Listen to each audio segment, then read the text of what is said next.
Mountaineer Nation, what's going on? It's your boy Bernie Mac. We are here to do our pregame for the Utah game this afternoon. Trying to check out, see how everybody feels. We'll be talking about that and much, much more on the Voice of Morgantown pregame show. To Morgantown, we break it first. WVU pride, we quench your thirst. No spin, all truth, loud and proud. Mountaineer Nation, say it loud.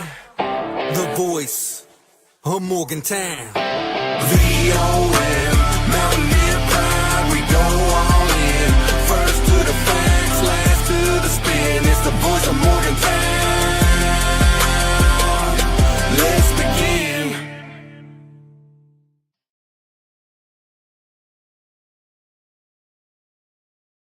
All right, West Virginia Nation. It's Bernie Mac doing a solo pregame show here. My other co-hosts, unfortunately, are not feeling very well, a little bit under weather, so it's just going to be me here for the pregame show. We've got a very tough game today coming up here with Utah sitting 3-1. Obviously, they got handled pretty easily by Texas Tech, who I think is one of the best teams in the league. Their previous wins coming over UCLA, Cal, Poly, and Wyoming. Obviously, most impressive win on that prior to the loss to Texas Tech. I think you have to look and say that's going to be the UCLA win. They have a very, very talented team. They have a very seasoned head coach in Kyle Whittingham, and this is going to be an uphill battle with our team that's in transition right now. We're going to have a new starting quarterback today. That's been Jalen Henderson, that's been named. But I would not be shocked if we see Khalil Wilkins, if we see Scotty Fox, if we see Brown. I think today is going to kind of be one of those games where Rich Rod's probably going to put a few QBs in, different series, see what works. But again, it's going to be a tough game. Utah has a very sound defense. They will probably be very aggressive going after a new quarterback for the Mountaineers. That's going to need to calm his nerves a little bit and settle in. So I expect that they're going to, bring some heat. They're going to change up some defensive looks.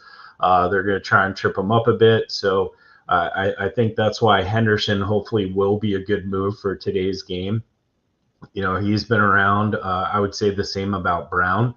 I'd like to see him. I still don't know why we haven't seen him. We've talked about the injury bug and some of the reasons that we haven't seen him yet. But for a game like today that's very pivotal, it's a home game. We need a win. We're underdogs. You want somebody that's a little more seasoned. And Henderson, Brown, maybe those are the guys. They'll be able to read the defenses a little better. But I've also said that we have to take some shots downfield today. We have to throw some screens to alleviate pressure on the quarterback. He's got to start out with some easy throws, whether that's a screen, that's an out, just some basic stuff. But the other big question is going to be Ty Edwards today too. And I think when he's in the game, it's such a differentiating factor.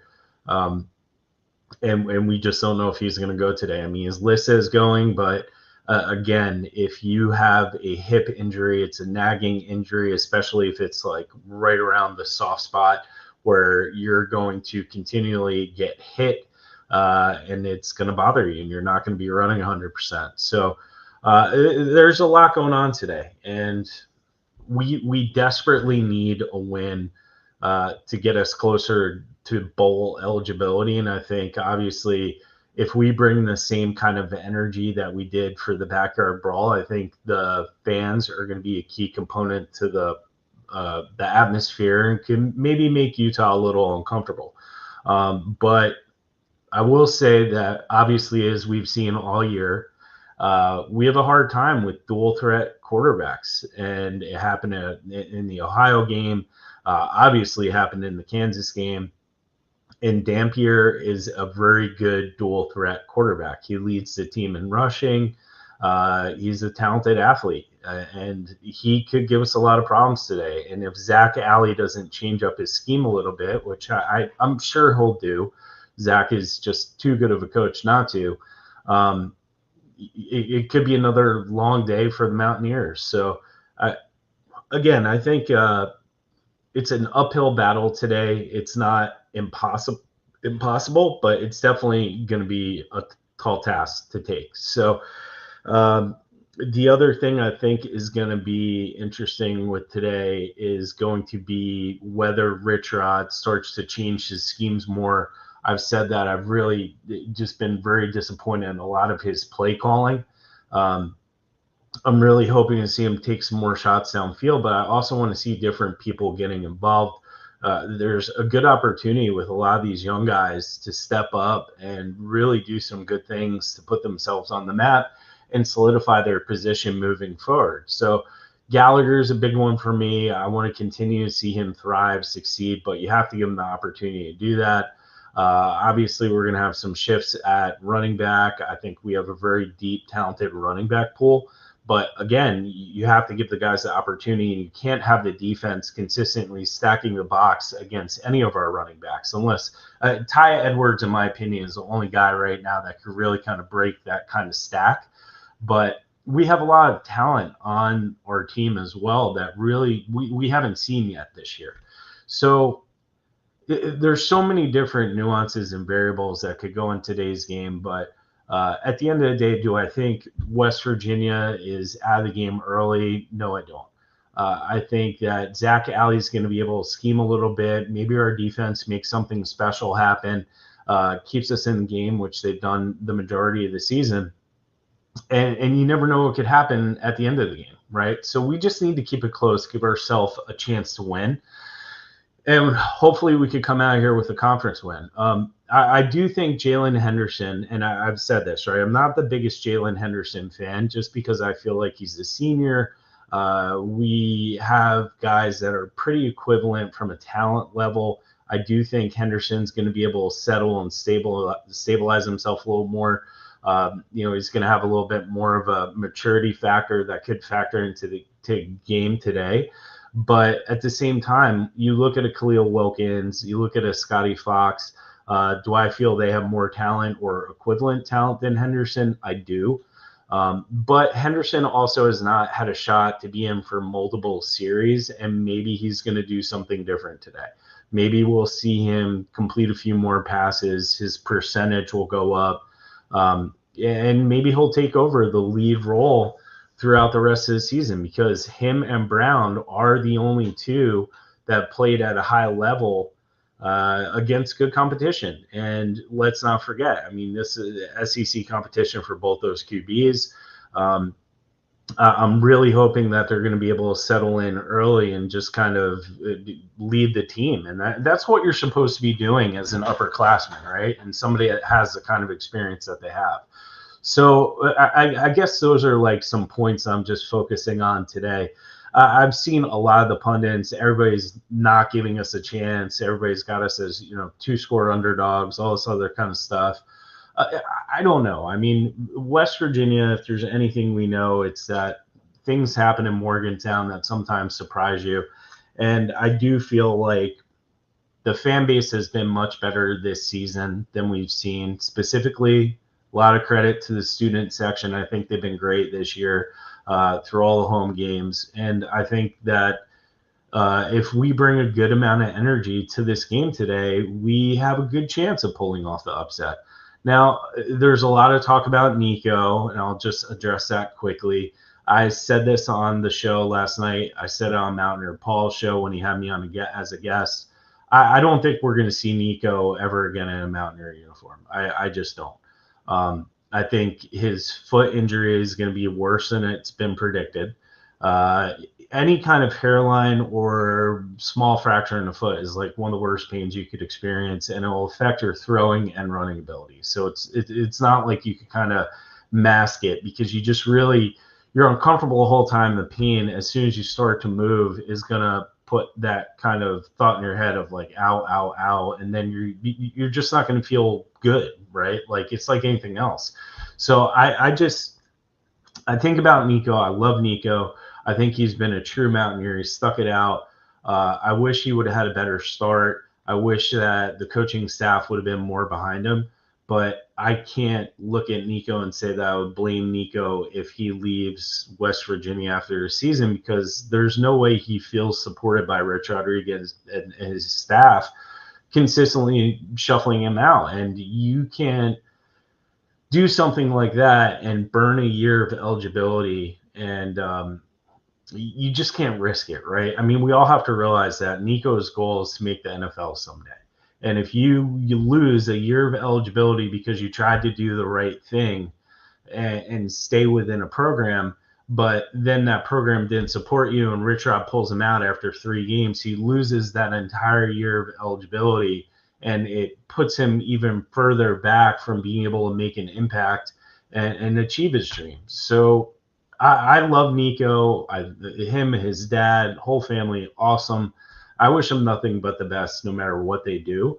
But I feel pretty confident in saying we're never going to see Nico Marchiol in a West Virginia uniform again. So it's just my opinion. I don't know if everybody agrees with it. If they don't, be curious. Feel free to drop it in the chat. But, we have a lot of really talented running dual threat quarterbacks behind Nico on the roster right now. And I'm not even going to say that we're going to be able to keep all of them, because the reality is with the NIL today, if Khalil Wilkins or Scotty Fox gets named the starter over one or another, the odds are they're going to probably want to play quicker and they're going to transfer out, or they're going to, go chase money or do something. And, it's unfortunate. It's just the day and age that we live in. So either way, my prediction for today, and I've gone on record saying this, is that I think we'll keep it close, but I think Utah is probably going to take it 24-14, 24-17, somewhere in that range. I don't think Dampier's as talented of a dual threat quarterback as, say, like a Daniels. So I think Zach Alley, as he continues to get to know his defense, he's going to make the necessary adjustments to keep them in good positions to make sure that they don't get burnt on long plays. I think Jamori is only going to get better and better as the season goes on. But at the same time, we just don't know for today. So with that being said, this is only a pregame show, so I'm not going to have it run too long. We'll retouch base here at the halftime show, so please join me for that in the postgame. But I will take a few comments here. So we've got Coach 10, I hope our other QB does a job. I'm afraid we're going to see Nico will be missed. I hope I'm wrong. Our offensive line has to come to play. Yeah, we've talked about that the entire season. I don't care if you have Tom Brady back there.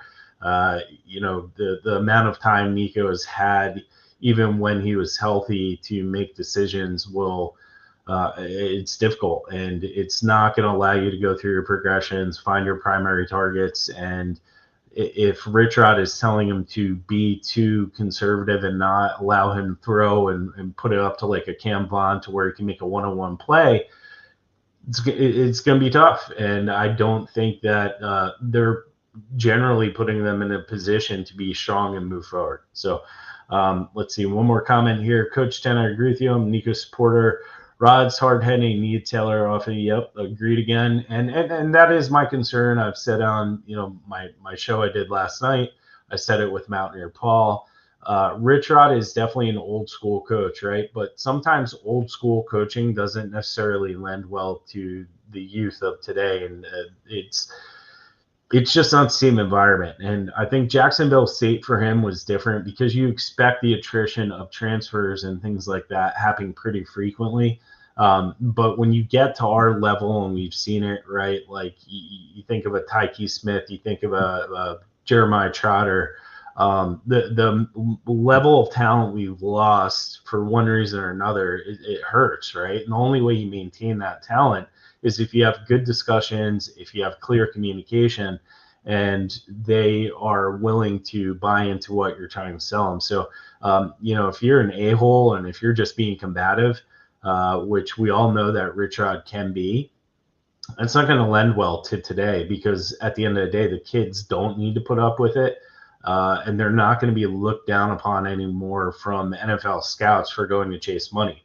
I've said this numerous times, like, we don't know these kids financial and home situations. We don't know if they have children of their own or if they just want to try and make some money quickly. And we have no right to judge that because we're not in their shoes. So I never blame the athletes. I think it's short-sighted without having the full story. So I always kind of put my weight and my support behind them. But at the end of the day, I think too that what we have to do as a program, what Rich Rod needs to do is evolve to the landscape as it is and make sure that he is putting in that effort to build true relationships. We talked about this a little bit too. I think I mentioned it last night. Can't remember. But you had a guy like Pat White, who's arguably the most dynamic player we've ever had in West Virginia history. If you factor him into the NIL today, would Pat White have stayed all 4 years? Or would Pat White have gotten $2 million a year to go to Alabama? You have to be sensitive to that stuff, even if you don't want to be. So for me, I think those are key factors as we move forward. So for the game today, I will go on and say that I feel like there are several keys to the game. I think the new quarterback, Henderson, whoever it might be down after a few quarters, they have to stay calm. They can't get rattled. Utah's going to throw a ton of different looks at them. They're going to throw a ton of defensive schemes to do the exact same thing. Don't make a bad decision. Don't throw the ball into bad coverage, and just be calm and go through your reads, and we should be okay, right? I think any of the quarterbacks that step in are going to be mobile. They're going to have an opportunity to, showcase their athletic abilities. So it's just a matter of not making mistakes in the first half specifically, because if the first half goes bad and we take the fans out of it, it's going to be really hard to come back from that. Second is going to be offensive line adjusting to a different style quarterback, and that's not easy either, right? We see holds get called all the time because you have a mobile quarterback. The O-line doesn't expect them to break the pocket, and then all of a sudden you have a hold because somebody grabbed a shoulder pad or whatever it is. So I think limiting penalties is going to be crucial in the first half again, specifically, and adjusting to the different style play of the quarterback. And then third is going to be Rich Rodriguez. And I think he really has to adjust his game plan because the game plans that he's had so far have not worked. He hasn't done a good job of taking shots downfield. You have a primary deep threat in Cam Vaughn, and we're not utilizing that enough. You have great mid-level threats in Fox, Gallagher, and some of the other players on the team. We're not hitting those enough. And if he's too stubborn to change his approach to this game today, it could be a long day. If he continues to try and run up tempo and our defense is continually on the field like he did at Ohio, that's not going to work. You have to recognize when your teams need to adjust to the rhythm of the game. And Rich Rod needs to adjust to us and our defense having the ability to recover so they play better. He hasn't done that traditionally, but I'm hoping he does it today. So those are my big three keys to the game. Do I think we have a shot to win this game? I do. I think Utah having to prepare probably for multiple QBs helps us. But again, they have a very seasoned team. They have a very sound defense. They have a dual threat quarterback. And if you add all those things up, it doesn't exactly lead to us as Mountaineers feeling like we've got a good shot to win today. So I'm hoping that's not the case, but I guess we'll have to wait and see what happens. So join me on the halftime show. I will be live again as soon as the half ends, and let's go Mountaineers. To Morgantown, we break it first. WVU pride, we quench your thirst. No spin, all truth, loud and proud. Mountaineer nation, say it loud. The voice of Morgantown. VOL.